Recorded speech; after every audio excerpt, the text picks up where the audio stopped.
In today's video, I'm going to teach you how to connect Cash App to Wealthfront. Full tutorial. Before we begin, an important note. Everything in this walkthrough applies to Wealthfront individual and joint cash accounts that include checking features. If your account doesn't have checking capabilities, the connection won't work as described here.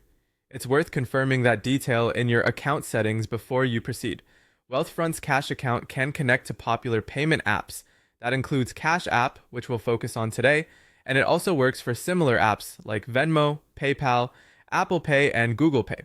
The process is nearly the same across all of them, so once you learn it for one, you'll feel comfortable with the others. The key to linking your account is having your routing number and account number ready. These are the two numbers Cash App will ask for when you add a bank. If the app asks you to specify an account type, always choose checking. Even though Wealthfront calls it a cash account, it's designed to function like a checking account for transfers. You can usually find your routing and account numbers in your Wealthfront app or on the web by opening your cash account and looking for account details or similar language.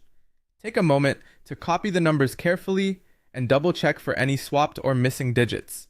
When in doubt, copy and paste to avoid typos and never share your login credentials.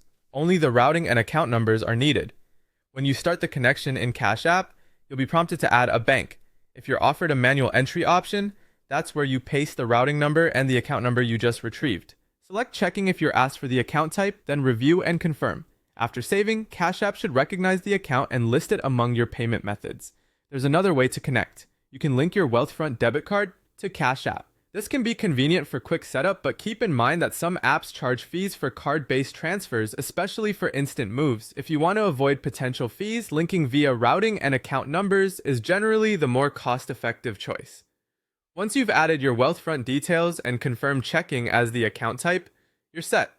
You can now route funds between Cash App and your Wealthfront cash account according to the options Cash App provides. If something doesn't look right, revisit your account details, ensure you're using the correct numbers, and verify that your account has checking features enabled. That's all there is to it. Simple, secure, and ready to use.